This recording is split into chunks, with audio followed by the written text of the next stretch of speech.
So there's a pretty bizarre story that's been posted in the Daily Beast. It's a pretty lengthy story about Tim Pool. Now, Tim Pool had started this news site called Subverse. You may or may not have heard of it. The name had to be changed because there was already like an alien porn website called Subverse, and they didn't want to compete with them in SEO. So they changed it to something else. It's like some acronym, I believe. But the news site has basically collapsed entirely amid what appears to be some fighting and tension and lawsuits between the co-founders, Tim Pool and the other co-founders. So this is a pretty lengthy article on the Daily Beast. So I'm going to read definitely some of it, but if I don't get to all of it, I'll leave the link down below as I always do. Feel free to go read it because it's pretty lengthy. It goes into interesting detail. But first, before I get into this stuff, I want to say that currently my conclusion on Tim Pool is that he's somebody who doesn't believe in anything that he says on his channel or anywhere.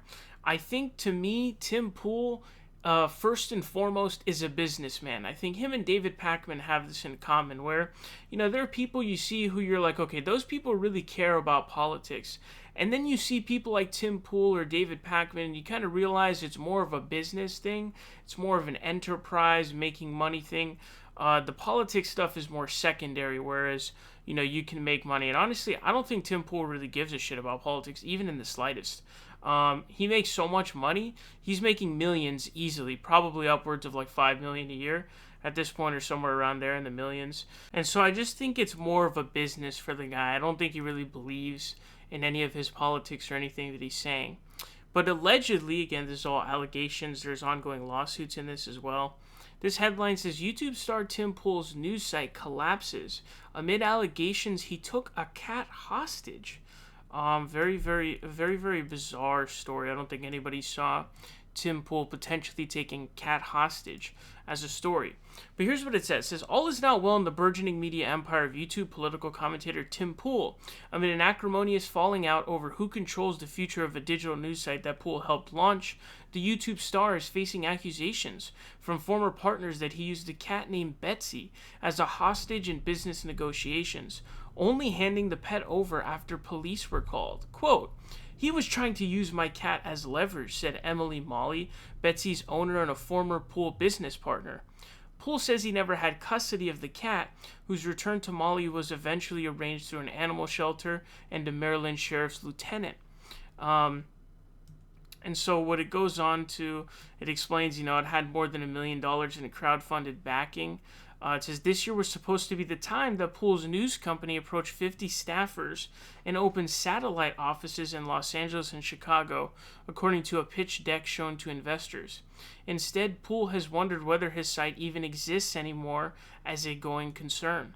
In May 2019, Pool, Molli, and a third co-founder launched Subverse, a news site, YouTube channel, news footage service.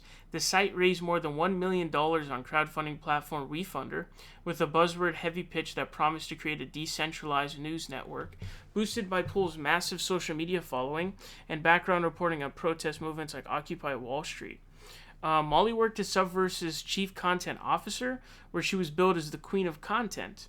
In May 2020, Pool brought in Rocco Castoro, a former vice editor-in-chief, who once journeyed to Guatemala to meet with fugitive cybersecurity baron John McAfee, to run the site's editorial and business operations.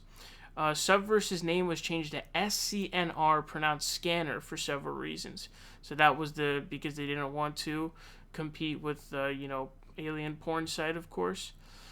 But what ended up pretty much happening was, I guess there was a fight between the partners, and it has gone to, real big issue. It says tensions between Pool and his other partners flared this fall over who had access to various internal systems connected to Subverse.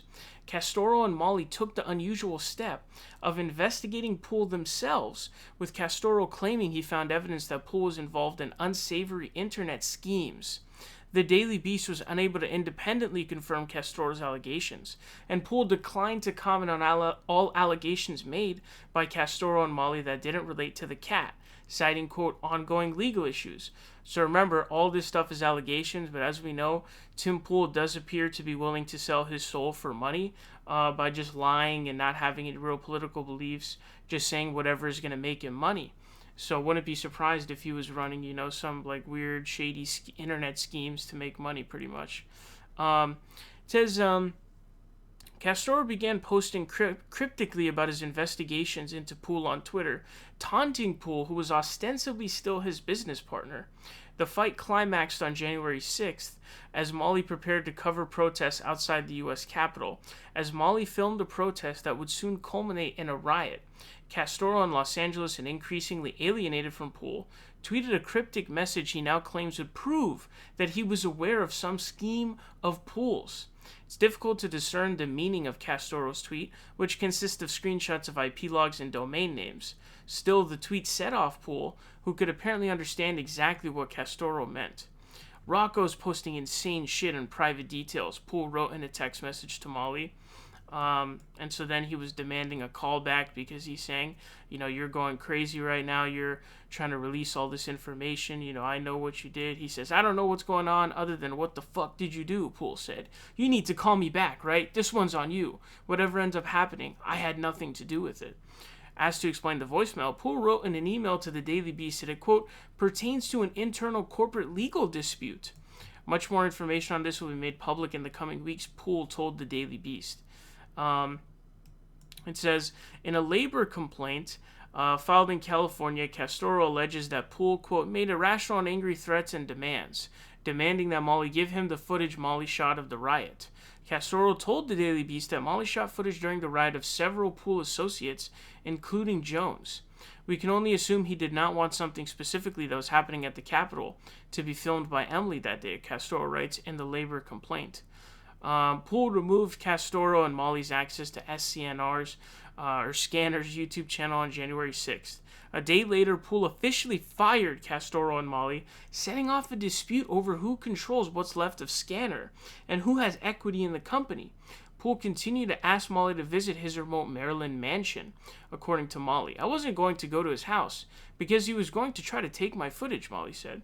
So I wonder how big his mansion in Maryland is. Again, he is very, very wealthy because he's made tons and tons of money off of his grift on YouTube and various websites.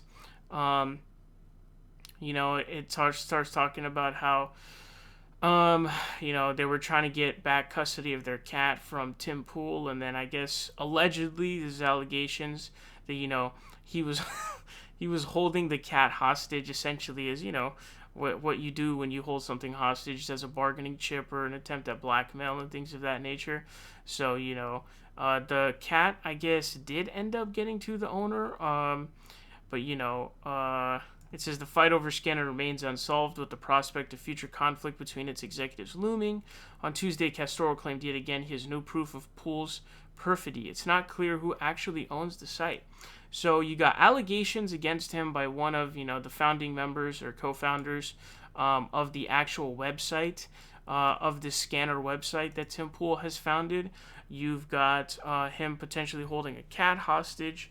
There's a lot of potential details that are going to come out of this lawsuit that can really tell us what Tim Poole is about, what his business operations are about. Does he care about politics? Is he just clearly running these shady schemes on the internet to make money? That's what we're going to figure out here. And, it's going to be interesting to see because there really could be a lot of details that shed a new light that we may not have previously have gotten about Tim Poole, because a lot of people have the question of, okay, is Tim Poole a grifter? Does he believe what he's saying? Is it a combination of both? What exactly is going on with this guy? So I do believe that this story, this lawsuit is going to give us a lot of that information, especially if this Castoro guy starts to release evidence on whatever unsavory internet schemes he's talking about. But yeah, man, it's going to be interesting to see. But in my opinion, I don't think Tim Poole believes anything he says. I think for him, first and foremost, the guy's a businessman. That's all that really matters to him at the end of the day, is the money. But it's going to be pretty crazy to see what ends up happening out of this lawsuit.